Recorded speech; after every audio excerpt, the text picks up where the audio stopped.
Salve, ouvinte gregário. Álvaro Pacheco aqui, na nobre companhia da doutora Paula D'Astella. Quem não conhece, recomendo que siga ela no Instagram. Ela tem uma coisa que me chama a atenção. Ela já esteve aqui num programa falando sobre canabidiol, que eu recomendo vocês ouvirem. Não é o que a gente vai falar hoje, apesar de ser uma área que ela tem focado. Mas é uma das poucas profissionais da saúde que eu conheci que é saudável. É sempre curioso o quanto, até pouco tempo atrás, a quantidade de médico que fumava, que era obeso, o que era meio uma incongruência, porque a pessoa é um profissional da saúde e não pratica saúde. E, além disso, ela surfa. Uma marca que eu admiro muito, que é a Patagônia, o fundador dela tem um livro genial, que é Deixa o Seu Pessoal Surfar. Então, Paula, bem-vinda, obrigado por aceitar o convite de estar aqui com a gente. Álvaro, muito obrigada pelo segundo convite. É um prazer para mim estar aqui. Gosto muito, né, da tua trilha de podcasts e acho que esse tema que a gente vai conversar hoje, ele, mais uma vez, né, acho que é de utilidade pública, acho que tem muita desinformação relacionada a isso, então trazer luz para esse tema vai ser muito legal. E muito obrigada pela apresentação. Realmente é muito difícil encontrar médicos saudáveis. Eu vou te falar por quê. Nós não aprendemos isso na faculdade de medicina. Nós não aprendemos o que é ser saudável. Nós aprendemos sobre doenças, não sobre saúde. Então é uma falha na nossa formação tradicional o conceito da saúde. Por isso que muitos médicos desconhecem o que é realmente ser saudável. E vamos aqui só dar um flash para quem não te conhece. Você já trabalhou com exames de imagem, neuro-oncologia lá no Sírio, mas também desde 2014 vem trabalhando de forma séria, e o programa que você fez com a gente aqui sobre o uso de canabidiol, mais de 6 mil pacientes. Eu conheço pelo menos 2 pacientes do qual a sua subscrição foi absolutamente efetiva, em que outros tipos de metodologia não estavam funcionando. Também fundou a plataforma Sativa Global Education, conhecimento desse universo de cannabis, mas o que nós vamos falar hoje aqui, ouvinte, é de uma coisa básica: comida. E eu sou meio indignado da quantidade de fusca colocando querosene no tanque e achando que vai virar jato, e jogando dinheiro fora na milionária indústria de suplemento, que tem muita coisa bacana, que tem o seu sentido de ser usado, e muitas vezes a gente esquecendo de comida. Até um outro profissional da saúde teve uma menção outro dia, de que a dieta recomendada é dieta de Deus. Se não foi feito por Deus, não come. Se foi feito pelo homem, duvide. Mas vamos começar aqui.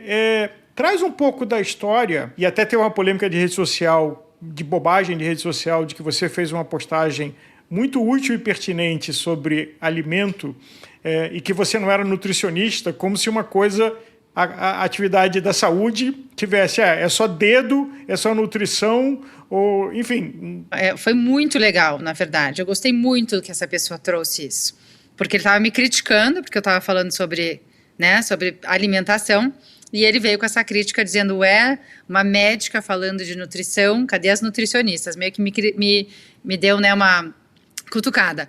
E em vez de eu responder para ele, eu fiz aquele post. A coisa começou, porque a partir daí, eu tive várias ideias, inclusive. Porque, realmente, Álvaro, a gente vive num contexto hoje em que, por conta dessa deficiência na nossa educação, muitos, inclusive os pacientes e os médicos, acabam delegando a área da nutrição para outro profissional. E se a gente lembrar que, né, tem toda uma história de por que nós chegamos nesse ponto hoje. Se a gente voltar, né, há alguns anos atrás, inclusive nem tão longe assim, como começaram as faculdades de medicina nos Estados Unidos e como é que esses tratamentos e protocolos eles começaram dessa forma organizada como a gente tem hoje. Então, como que era a medicina antes? A medicina antes era feita por médicos que entendiam sobre o corpo humano de uma forma geral, então, naturopatia, enfim, tinham o médico da família, enfim, várias formas de tratamento que não eram necessariamente medicamentosas. Era via alimentação, era via um chá, era via, enfim, coisas que, né, normalmente existiam dentro da própria sociedade, no consumo daquelas sociedades. E aí o que acontece? Na virada aí eu não lembro exatamente o ano, mas eu posso dizer que existia uma família muito rica, né, que era, enfim, proprietária desde da indústria do petróleo, enfim, realmente assim comandavam parte dos Estados Unidos. e resolveu aí entrar na indústria farmacêutica, mas do jeito que as coisas existiam, a indústria farmacêutica não teria nenhum benefício, você não teria lucro. Então, para que existisse uma indústria, a gente precisou ser treinado para poder prescrever para essa indústria. E é um sistema hoje que é um modelo que acontece, inclusive, na cannabis, né? Eles treinam médicos, botam naquelas unidades de 20 minutos, 30 minutos, para prescrever o produto deles. Nada do que não acontece hoje debaixo do nosso nariz. Mas as faculdades de medicina, elas começam a mudar, e aí foi proibido, nos Estados Unidos, ter outro modelo de educação de medicina que não fosse esse baseado em compostos únicos ou de substâncias únicas, patenteadas, e que não tivessem associação com nada que fosse natural. Então, ao longo dos anos, o médico foi perdendo essa educação do que era o natural, do que era... Eu até brinco, eu falo no post, na minha avó, quando a gente ficava doente e a gente tinha gripe, ela fazia uma canja de galinha e funcionava. Quem nunca comeu uma canja de galinha? E hoje tem uma ciência atrás da canja de galinha. Pior que funciona porque realmente existe aí vários fatores relacionados à canja, né? Então, a carne. A medicina do quintal. A medicina do quintal, que sempre existiu. Só que ela começou a ser não utilizada na forma tradicional, e quem utiliza esse tipo de medicina é visto como alternativo. Ele é fora do sistema, é uma pessoa que não é muito bem grata. Marginalizada. Exatamente. Então, tem um contexto histórico de por que nós não entendemos sobre isso na faculdade. É muito perigoso o médico entender sobre saúde, que é aquilo que eu falei. Imagina se todo médico começa a falar para os pacientes como é que ser saudável, que é a coisa mais fácil que existe, porque o conceito também que as pessoas têm sobre serem saudáveis é chato, a comida não tem graça, você vai comer pouco, tem uma demanda, você vai ter que... Então, todo o conceito que foi criado, inclusive, num estilo de vida mais saudável, é errado. Você pode ser muito feliz. Aliás, não tem nada melhor do que isso, porque você é independente. Aonde você for, você vai saber o que fazer. Em todos os cenários, uma pessoa saudável, ela é saudável, quando eu digo saudável, não é só fisicamente, é mentalmente, aquilo que a gente conversou um pouquinho antes do podcast, é sobre o estresse, é sobre esse gerenciamento, é sobre a ansiedade. Então, isso tudo tem a ver com a alimentação. Isso tudo tem a ver com as doenças crônicas. Você não consegue separar o ser humano desse contexto alimentar e dos sintomas que ele tem.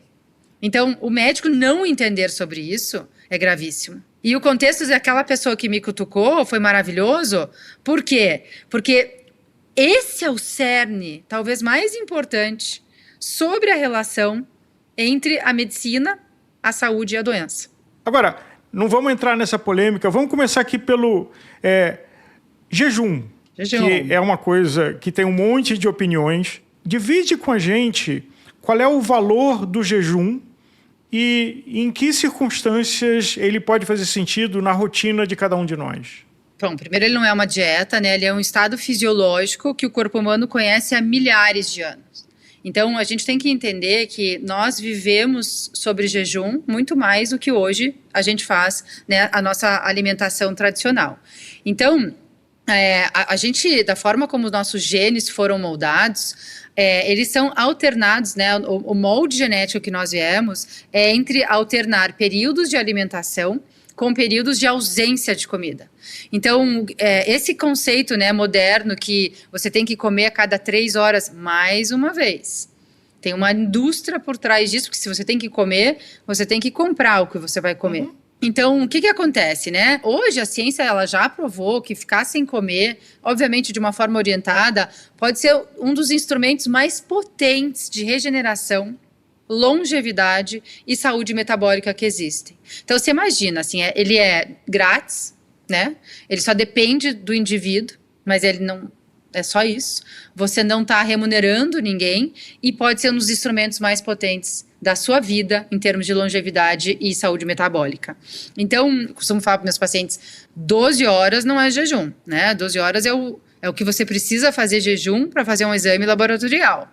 E é um período em que você vai estar dormindo, mas a gente começa a falar em jejum a partir aí de 14 e idealmente 16 horas. Aí a gente já tem um marco metabólico, vamos dizer assim. Nesse ponto, o corpo ele já está começando a mobilizar a gordura como fonte de energia. O nível de insulina já caiu o suficiente para ativar processos de regeneração, porque tudo vai acontecer nesse balanço relacionado entre a insulina e a mobilização da gordura. Então, 16 horas, você começa a melhorar a sensibilidade à insulina, você já tem uma redução de glicemia importante e começa o início da autofagia, que a gente chama, que é aquele processo de limpeza do organismo. O nosso corpo, ele tem a capacidade de chegar onde ele tem que chegar, né? Principalmente nas células que estão intoxicadas, células cancerígenas, enfim, substâncias que não deveriam estar ali, e ela faz essa autofagia leve, que a gente chama, onde ela vai começar a limpar resíduo, enfim, tudo que não tem sentido existir. E aí você tem queima de gordura e você já começa a ter a clareza mental. Porque a gente vai chegar, eu vou chegar aqui numa escala com você, em relação ao hunter state, que é esse estado caçador.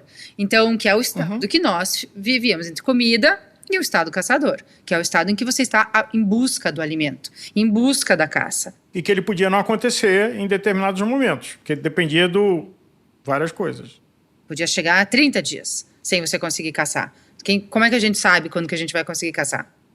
Então, nós viemos com essa adaptação metabólica, né, muito apropriada para isso, que é fantástico.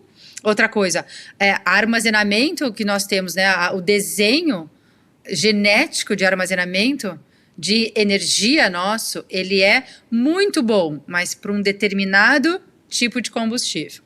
E aí que o jogo muda. Então, na época em que os nossos genes foram moldados, em que nós fazíamos jejum como, né, era parte da nossa cultura, o que tinha para comer?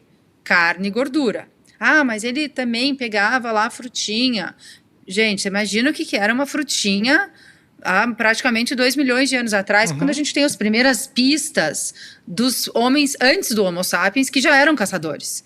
Então, há 2 milhões de anos atrás, a gente já sabia que o homem caçava, e ele provavelmente tinha dias de jejum até conseguir caçar. A gente não tem nenhum tipo de evidência sobre agricultura até 10 mil anos atrás. Então, o homem passou 2 milhões de anos comendo carne. A carne tem gordura, e a gordura ela foi essencial para vários processos metabólicos do nosso corpo, mas inclusive melhorar a cognição. Então, nós precisamos desse combustível, e aí ela vira combustível, porque não tinha carboidrato suficiente para a gente começar a raciocinar como combustível. Hoje a gente tem pão, barrinha de cereal, fruta, hoje a gente tem, né, um excesso, inclusive, de oferta. Naquela época, a gente tinha ao contrário, né? Não tinha oferta. Então, a carne e a gordura da carne, e aliás, tudo da carne, provavelmente, né? As vísceras, a pele. A gente tem evidências do Neandertal que eles comiam a medula óssea, então eles provavelmente já sabiam que aquilo era bom. Então, assim, a gente tem muitas evidências do que esse homem comia e para que serve a gordura, inclusive, né? Não só como meio, ela, né, é matéria-prima para neurotransmissor, para todos os nossos hormônios esteroidais. Então, a gordura, ela passa, todas as membranas celulares que nós temos no corpo são feitas de gordura. E aí entra o ômega 3, a importância, né, da nossa alimentação ser balanceada. E voltando ao jejum, o hunter state era um estado onde você tem um aumento de neurotransmissores e você começa a entrar numa clareza mental diferente de quando você está comendo 3 vezes a cada 3 horas por dia, né? Completamente diferente. Eu sempre falo para meus pacientes, experimentem primeiro, em vez de ter medo. Nada vai acontecer. Nada vai acontecer. Até porque tem aquela história, a primeira vez que alguém tem que fazer um exame e tem que ficar 12 horas de jejum, falando, nossa, eu não vou aguentar 12 horas. Gente, eu vou te falar uma coisa, as pessoas não aguentam porque elas não têm flexibilidade metabólica, porque elas estão viciadas em carboidrato. Então, esse é o grande ponto. As pessoas têm muitas dúvidas em relação à duração do jejum, né? Qual é o benefício do jejum? Então, 16 você já começa a ter essa autofagia. De 18 a 20 horas, você já aumentou a autofagia. Olha a importância disso para pacientes que têm doenças crônicas, né? Então, a melhora cognitiva extremamente perceptível. E aí você começa a ter aumento da norepinefrina, dopamina. Você começa a se sentir bem. Você começa a sentir um estado de prazer por não estar comendo. Olha que interessante que é isso. Com 24 horas, você começa a fazer fator neurotrófico derivado do cérebro, que é o BDNF, que é uma sigla que muita gente já deve ter ouvido, que é um fator de proteção do cérebro. Você começa a ter regeneração das células intestinais, ou seja, célula-tronco, e imobilização de toxinas com 24 horas. Então, eu vou fazer um detox, eu vou fazer suco durante 3 dias. Gente, isso não é detox. Isso é uma intoxicação, tomar suco durante 3 dias. Detox é fazer um jejum de 24 horas. Você fez um detox. Você poderia dizer que o jejum ajuda a restabelecer um equilíbrio do corpo? Com certeza absoluta. E principalmente, eu vou mais fundo ainda, principalmente no modelo de alimentação hoje que nós temos. Se você não faz jejum, se você não dá um tempo para o organismo para ele conseguir se regenerar, para ele se desintoxicar, em algum ponto, nós vamos ter as consequências disso. Então, assim, se você faz... eu tenho pacientes que chegam a mais de 72 horas de jejum, eu já fiz, eu vou entrar agora, eu vou fazer os próximos 15 dias carnívora e vou entrar com jejum, então isso tem muito a ver, a dieta estritamente carnívora, ela acaba passando pelo jejum, porque ela sacia muito, então você não precisa comer o tempo todo, e com 72 horas você tem regeneração do sistema imune, modulação do eixo intestino-cérebro e reprogramação metabólica. Então olha a qualidade do benefício que a gente tem simplesmente por parar de comer. E não conseguir fazer isso, é aí que está o problema, é porque são pessoas que infelizmente têm um problema relacionado a um vício, né, de ter que comer o tempo todo. Isso é uma programação alimentar que a gente está repetindo, né? E repetindo com os nossos filhos, inclusive. Ou um ciclo de ansiedade, de pequenas gratificações. Exatamente, né? Que é aquela dopamina que faz pico e vale, que é a dopamina do açúcar, que é a dopamina da rede social, que é a dopamina do filme pornô, do jogo. É uma dopamina que não é sustentável. Quando você faz alguma coisa que você conquista, então atividade física, o jejum é conquistado, nós temos a liberação e um prolongamento da dopamina muito maior, horas a mais. Então você está se sentindo pleno, bem, né? Que é tão raro hoje em dia, esse sentimento de você estar bem, em paz. Agora, você como profissional da saúde séria, eu sei que a pergunta que eu vou fazer agora, a primeira palavra que você vai falar é depende, mas passando a parte do depende, porque, por exemplo, eu já tive um hábito que eu pratico de vez em quando, nos domingos, de só almoçar e fazer um jejum até o café da manhã de segunda-feira. E eventualmente eu faço isso e me sinto muito bem. Mas é uma coisa absolutamente aleatória, não orientada. Mas o que você diria para alguém que tem curiosidade de conhecer, mas não está orientado por um profissional da saúde? E claro que, dizendo sempre, é fundamental ter um profissional da saúde para te orientar e saber prós e contras de cada medida que cada um de nós toma, né? Assim, o que eu acho importante? Eu não gosto de tirar um paciente, por exemplo, né, ou de uma pessoa que está ouvindo e vou fazer, de uma alimentação extremamente inflamatória e sair para um jejum de 24 horas. Bom, a pessoa não consegue, pelo menos. Ou é muito comum esses relatos, né, de tenho hipoglicemia e passa mal mesmo. As pessoas têm não é bom, não sigo esse caminho. Normalmente eu preparo os meus pacientes para isso, porque o que acontece? O nosso organismo, ele tem 2 vias de utilização de combustível. Se você alimenta o seu carro, né, seu corpo, com carboidrato, você treinou as suas células e a sua mitocôndria para fazer como fonte de energia, o ATP, o carboidrato. Quando você passa a fazer jejum, mobilizar a gordura ou utilizar mais gordura do que carboidrato, que é a alimentação que eu recomendo, você precisa de alguns dias para ensinar ou reensinar, porque o seu corpo já sabe fazer isso, aliás, faz muito bem. A gordura é a energia mais limpa que existe para o nosso organismo, que tem menos resíduo e toxina relacionado à própria produção energética. Essa transição da utilização da gordura como fonte de energia, ela para alguns pacientes pode demorar até uns 4 dias. Então, ele não consegue fazer um jejum bem feito se ele não tiver pelo menos passado por uma fase aí de 4, 5 dias, onde ele vai fazer uma alimentação low carb, high fat, que eu chamo, que é onde você diminui drasticamente a quantidade de carboidrato e aumenta drasticamente a quantidade de gordura. Então, a comida é uma delícia, porque você vai comer, enfim, costela de porco, você vai comer ovos com bacon de manhã, você vai comer, enfim, a gordura, né? Tem um paladar muito delicioso. Coisas saborosas. Muito saboroso. Não tem limite de quantidade, o que é estranho para muitos pacientes, porque normalmente quando se fala em dieta, você linka automaticamente com restrição de quantidade, inclusive. São dietas que não tem restrição. Se quer comer uma costela inteira de boi, de porco na hora do almoço, fique à vontade. Então, mas aí tem o preconceito e o colesterol dispara. Esse seja talvez um dos mitos, né, que eu considero mais deletérios em relação à saúde humana, porque você culpa um alimento ancestral sobre uma doença recente, né, moderna, a carne e a gordura. Você vê como a indústria fez muito bem feito, né? Ela precisava de um culpado para ter um tratamento. E se a gente se conectar com o que a gente sempre fez, se a gente se conectar com a nossa alimentação ancestral, a gente não cai nessa roubada de ter medo do colesterol. Porque o colesterol independe o valor do colesterol. Ele não é importante para nós. É muito mais importante em relação a preditivo de saúde, a hemoglobina glicada com a insulina de jejum, que diz tudo para mim sobre o paciente, do que o colesterol. O colesterol é um marcador, é importante, a gente vai ver, mas ele não prediz se a pessoa vai ter doença cardiovascular pelo LDL. A gente sabe disso hoje.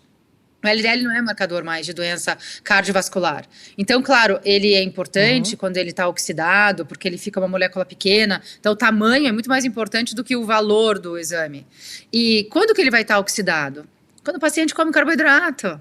Então, se o paciente volta a comer carne com gordura e tira o carboidrato e volta a comer de uma forma ancestral, comida de verdade, vegetais, se possíveis, orgânico, o que é muito difícil hoje em dia, né? É uma ilusão a gente achar que a gente está comendo orgânico hoje em dia. Mas se ele conseguir, pelo menos, voltar a uma alimentação verdadeira, comida de verdade e principalmente com esse racional, mais gordura, proteína normal e quase zero de carboidrato, por uns 4, 5 dias, ele já começa a ficar apto para fazer jejum. Aí eu vou incentivar ele do 12, você vai passar para o 14. Na próxima semana, você vai para o 16. Na próxima semana, 18. Na próxima semana, 20. Então, semanalmente, se você colocar 2 horas a mais, é quase imperceptível.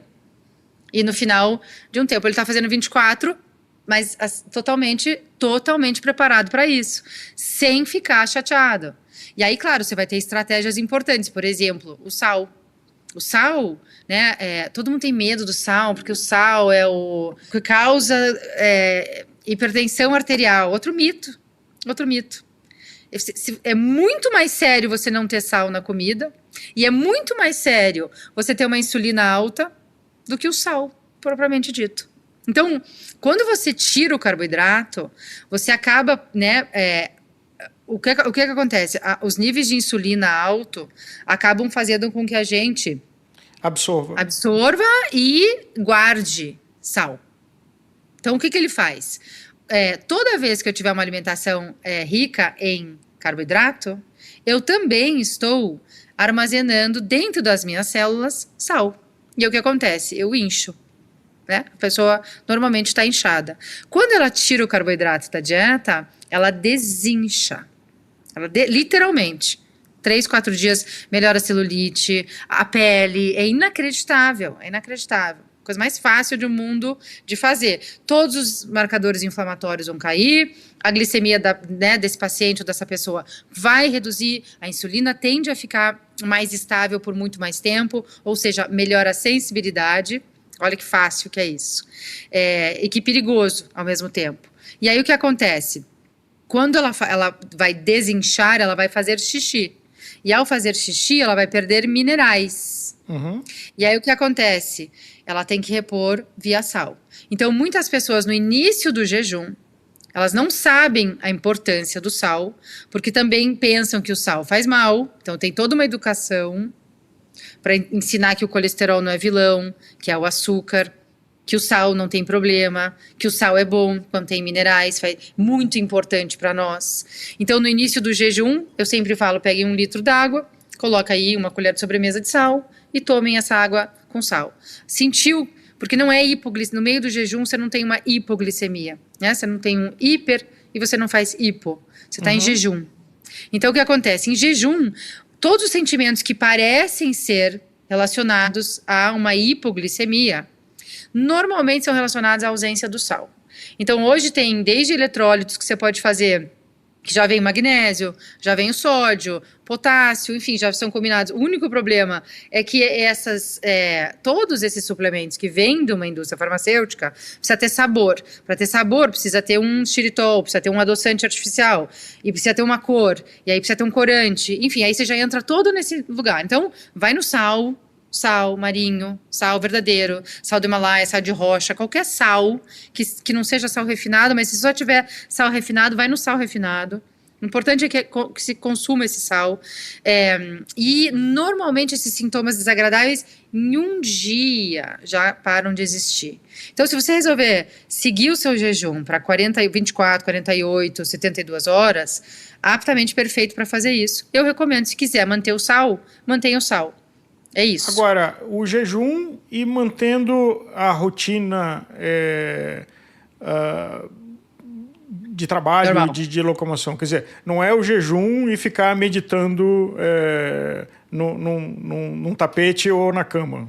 Ao contrário, você vai treinar em jejum. Nós não temos carboidratos essenciais que nós precisamos consumir para produzir substâncias no nosso organismo. Mas nós temos gorduras essenciais e aminoácidos essenciais. Nós temos que comer para poder fazer bloquinhos de construção e energia ou membrana celular, neurotransmissor, hormônio, né, que é o colesterol. Então, nós precisamos comer. Então, o ômega 3, por exemplo, nós não produzimos ômega 3, a gente tem que comer o ômega 3 para participar lá da construção das membranas celulares. O colesterol, 70% do colesterol é produzido pelo próprio organismo, independe do que a gente come. Mas existe uma relação, obviamente, com a gordura saturada, que é a gordura da carne, e que, inclusive, ela aumenta o HDL, não só o LDL, o HDL. Então, o que eu quero dizer aqui? Se você precisar que o seu corpo produza ou faça um pico glicêmico por algum exercício que você esteja fazendo, ele vai fazer isso independente, ele sabe fazer isso. Ou ele vai fazer isso via locomoção da gordura, que é o ideal. Então, quando você treina a sua célula para ela usar a gordura como fonte de energia, essa é a primeira rota. Porque a primeira rota é a mais eficiente, a com menos gasto energético para o corpo, e ele vai preferir sempre a gordura.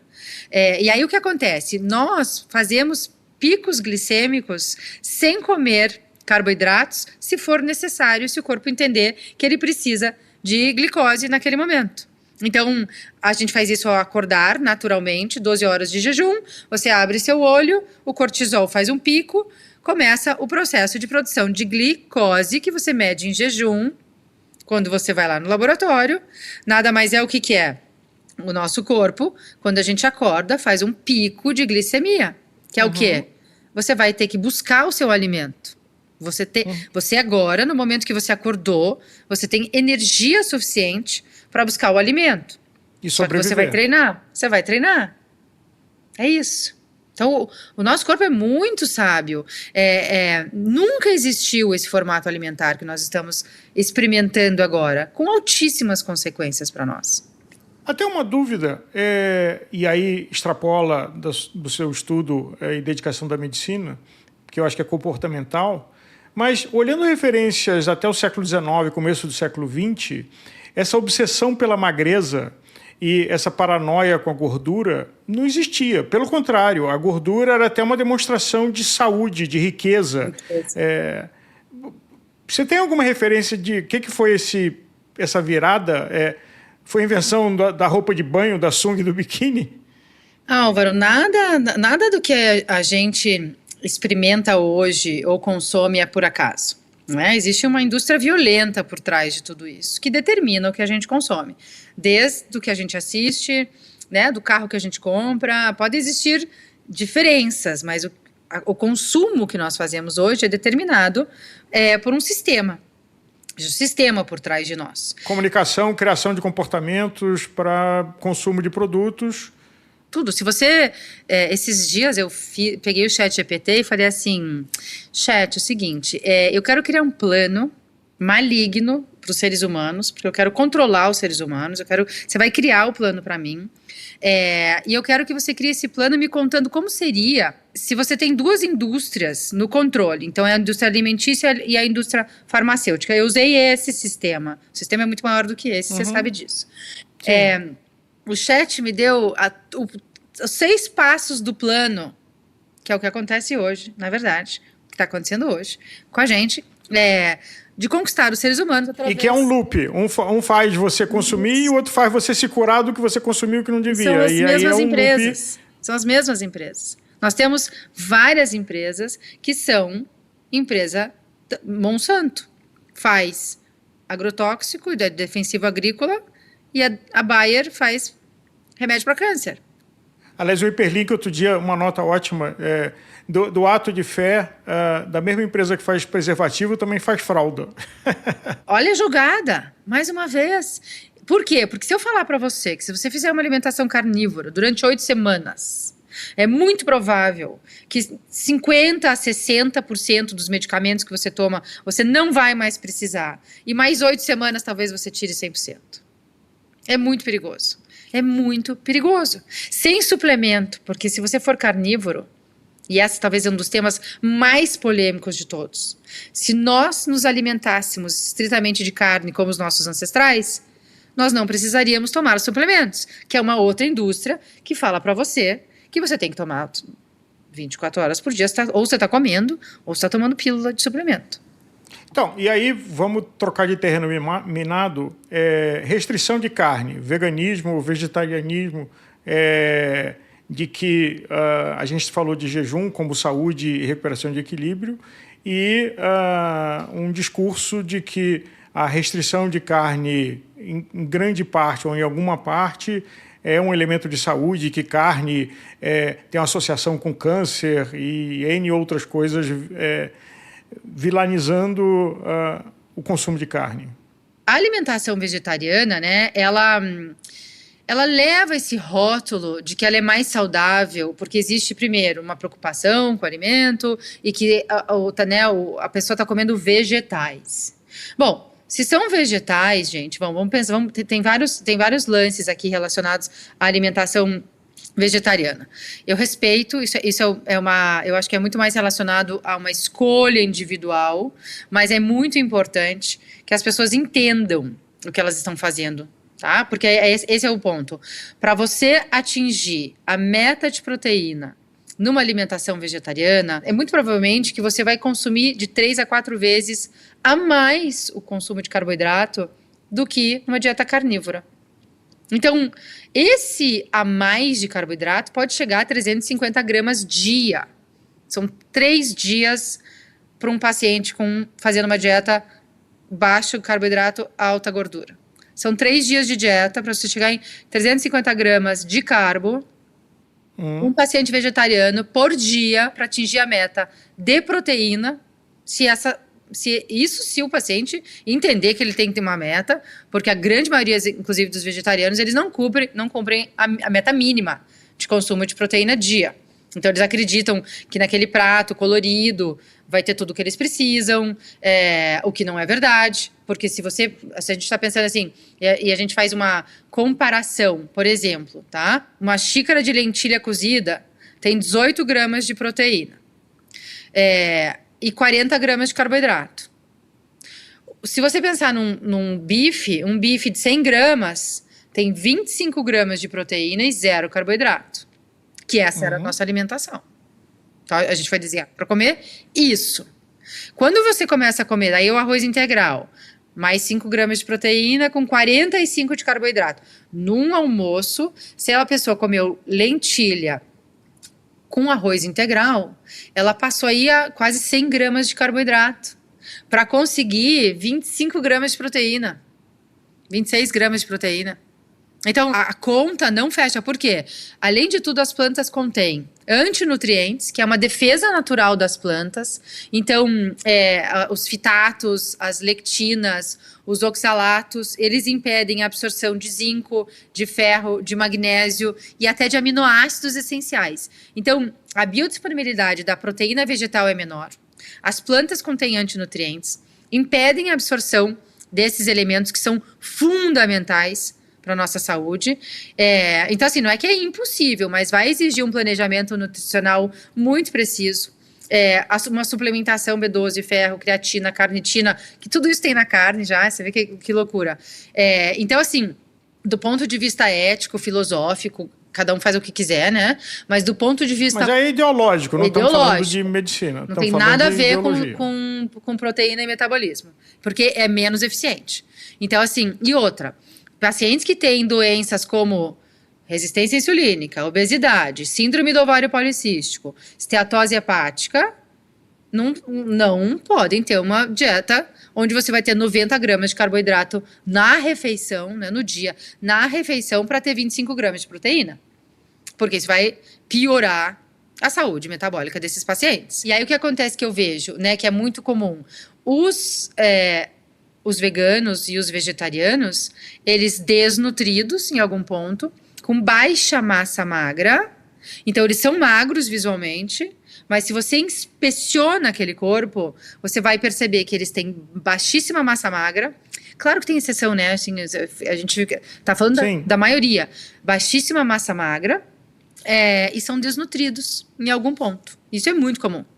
Então, eles aparentemente são saudáveis, porque a gente tem aquela relação do que o magro é saudável, mas nem todo magro é saudável. Todo saudável é magro, mas nem todo magro é saudável. Trocando aqui de campo minado, e estamos falando de saúde, não estamos falando de prescrição específica, suplementação e a indústria da suplementação. Eu, pessoalmente, sempre fiquei desconfortável e sempre tive como linha, mesmo quando estava treinando em maiores volumes, etc., de quanto eu aceitava sugestões de suplementação e sempre busquei o mínimo do mínimo possível. Agora, eu sou exceção, até porque eu acho que tem uma fantasia de que tem fórmula mágica de virar super-homem. Você toma um negócio, é o que eu falei no programa, é um fusquinha, colocar querosene de aviação e achando que vai virar jato, né? Sem ter treinado, sem ter cuidado de um balanceamento do todo que está envolvido nisso. Por outro lado, tem um argumento de quem defende isso, de que a nossa história como espécie era uma história de um tipo de performance diferente de quem faz 15, 20 horas de treino por semana, que não é a atividade histórica da nossa espécie. E por isso se justificaria a suplementação. Assim, tem vários pontos aqui interessantes, Álvaro. Primeiro, a nossa alimentação ancestral, ela era diferente em termos de densidade nutricional. Então, a carne tinha mais densidade, né? Os vegetais, o solo, tudo tinha mais densidade nutricional. Então, em teoria, a gente, no mundo ideal, a gente teria tudo que a gente precisa comendo naturalmente. O que acontece é que nós alteramos a nossa comida, então o solo hoje está defasado, a carne, enfim, a nossa comida hoje é muito difícil você achar uma comida limpa. Só um detalhe, nós tivemos uma escolha de terceirizar a nossa comida. Isso. Então, o que antes cada um de nós cuidava do seu próprio alimento, seja porque cultivava ou caçava, a gente terceirizou isso para alguém e daí nasceu uma indústria que fica fingindo que está nos ajudando. Isso. E assim, faça outras coisas, porque a parte de comida eu cuido para você. Só abre a geladeira e pega. E tem o contexto ainda do estresse do ser humano hoje. Então, abre, igual eu faço, abre o mind map, tá? Então, a gente tinha uma alimentação mais rica, com uma densidade nutricional melhor. Hoje, nós temos densidade nutricional pior em todos os alimentos. A nossa demanda de estresse aumentou. Na época, tinha uma demanda, hoje a nossa demanda. E por que aumentou? Não só em relação à demanda psicológica ou mental. Aumentou o nível de toxinas ambientais, isso é um estresse violento para nós. Queda hormonal, tabagismo, uso de droga, poluição, as antenas, radiofrequência, tudo isso faz com que o estresse do nosso organismo metabólico, nosso estresse, seja maior. O que é o estresse para o corpo? O estresse é um momento de fuga e luta. O que ele entende? Que ele precisa de todas as reservas energéticas que ele tem para fugir, para se manter vivo, para sobreviver, estado de sobrevivência. Só que eu estou todo dia no estado de sobrevivência, comendo uma alimentação desnutrida. E o que é o estado de sobrevivência? Onde eu vou usar todos os meus estoques para gerar energia para sobreviver. O que é o gerenciamento do estresse? É você saber disso. É você falar, ei, não, eu vou ter meu momento com a minha família, eu vou terminar às 6 da tarde, eu vou evitar, eu vou pra praia no final de semana, eu vou pra fazenda, eu vou ter um bicho, eu vou fazer coisas que eu amo, eu vou escrever um livro, eu vou viver, eu tô aqui pra fazer outras coisas que não seja só trabalhar. E aí você começa a entender, inclusive, né, como é que funciona o estresse mental no metabolismo físico. Então, assim, são muitas coisas ao mesmo tempo. E aí o que acontece? Claro que a suplementação tem um papel, se você olhar esse quadro que acontece hoje. Todo paciente estressado, todo doente crônico é um paciente que está desnutrido. Aliás, está desnutrido porque também provavelmente come muito carboidrato, não tem nada no carboidrato que seja essencial para nós. Outro dado muito interessante, e talvez a gente pode voltar no tempo mais ainda. Vamos lá, a nossa mochila de minerais, ela é formada na infância. Então, na infância, nós deveríamos comer todos os minerais que nós precisamos na fase de crescimento para a gente ter uma reserva de minerais na fase adulta. Ômega 3, a mesma coisa. Por que ele é tão importante na maternidade? Por quê? Porque as membranas celulares são formadas na gestação. E eu preciso de ômega 3 para concorrer com ômega 6. Que no mundo ideal, que era onde a gente vivia, essa proporção, ela era entre 4:1. Hoje está 20:1. Hoje está 20. Porque o animal come ração, não tem ômega chega para nós, não tem. Só tem ômega 6. Aí você usa óleo de canola, passa óleo de girassol, come no restaurante, tem medo da gordura animal, mais ômega 6 para você. Isso é um estado inflamatório crônico que já foi, inclusive, provado o link entre alimentação, ômega 6, deficiência de ômega 3 e doenças como depressão, Alzheimer, enfim, e outras doenças inflamatórias. Basicamente, quase todas que a gente tem no consultório. Então, voltando ao ponto, suplementação, ela é essencial? Eu diria que para muitos pacientes hoje, quase que 90% sim. Por quê? Por tudo isso que eu falei para você. A alimentação infantil é um lixo hoje em dia. As crianças comem... Você já nasceu, você toma uma papinha da Nestlé. Dê frutinhas. Onde que existia isso na nossa alimentação? Era muito mais comum, duvido. Eu tenho certeza que o Sapiens pegava um pedaço de carne e ele ficava chupando aquele suquinho da carne, que não é sangue, que as pessoas acham que é sangue, esse é o suco da carne. Ficava lá chupando sentindo o sabor. Faz isso com um bebê pra você ver o que acontece. Que interessante que é. O que acontece com o bebê quando ele pega a carne pela primeira vez e sente esse suco. E por quê? Porque isso está no nosso DNA. Mas aí, indo para um outro lado, é uma coisa que um amigo chamou atenção, de que comer bem é mais caro que comer mal. Aí não é. Um pacote de biscoito é mais barato do que um bife. Então, eu fiz um dia eu cheguei em casa com um presunto cru, era acho que 30 reais o pacotinho. E aí minha funcionária falou a mesma coisa. Nossa, que caro! Aí eu falei, Dami, quanto custa um pacotão de fandangos? Sei lá, 25 reais. Eu falei, então por 5 reais, o que você acha que vai fazer melhor agora no futuro? E ela ficou me olhando e falou, nossa, eu nunca tinha pensado nisso. Que o fandangos não serve para nada. E o presunto cru é carne com gordura. E aí, depende o que você considera. Se a gente for só pelo preço, óbvio, porque existe um sistema. E é claro que é para custar mais barato. Um pacote de bolacha custar R$1,50, com 12 bolachas lá dentro. É proposital. Inclusive que você fique... Sim, porque o custo de produção daquele elemento é uma fração Imagina. Um quilo de carne. E o que tem lá dentro? E aquilo vai viciar o seu filho. Então, assim, o barato e o caro, se a gente olhar só pelo dinheiro e pelo valor do dinheiro, a gente está tirando o que é o valor nutricional daquele alimento. E assim, ovos, carne, vegetais. Se você for na feira e no açougue, várias coisas vão acontecer na sua casa. O tempo de supermercado é muito menor, porque você já sabe exatamente o que você vai comprar. Feira e açougue. Vegetais, algumas frutas, carnes. Esse é o ideal, o mundo ideal. Em termos de gastos, depende do número de pessoas na família. Mas se você tiver nessa estrutura, você vai gastar menos. Com certeza absoluta. Mesmo que seja igual, se for igual, entre você comprar carnes, vegetais e frutas e na mesma quantidade de dinheiro você ter bolacha, salgadinho, farofa de saquinho, enfim, todas as coisas de saquinhos e saquinhos e saquinhos. Industrializado. Caixinhas e saquinhos. Outra coisa, o lixo que nós produzimos quando a gente faz feira e açougue. Praticamente inexistente do que quando você volta do supermercado. Olha quantas embalagens você traz do supermercado. Sim. Então, assim, em questão de quer ser ambientalista, quer ser bom para o sistema, vá na feira e no açougue. Casa de carne e feira.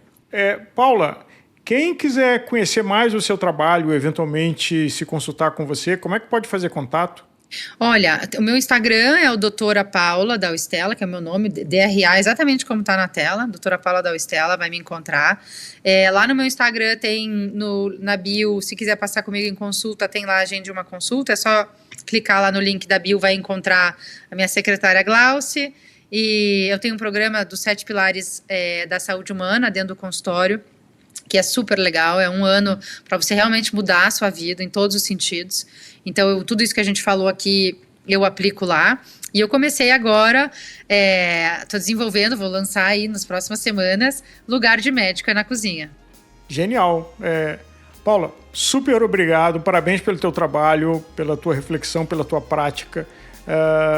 E até, pelo que a gente começou o programa falando, da sua coerência em ser um profissional da saúde que cuida da própria saúde, coisa que, curiosamente, é raro. Muito obrigada por enxergar isso, né? Porque muitas vezes isso não é visto da forma como você está trazendo. Muito obrigada. Ouvinte, obrigado, a gente se vê no próximo programa.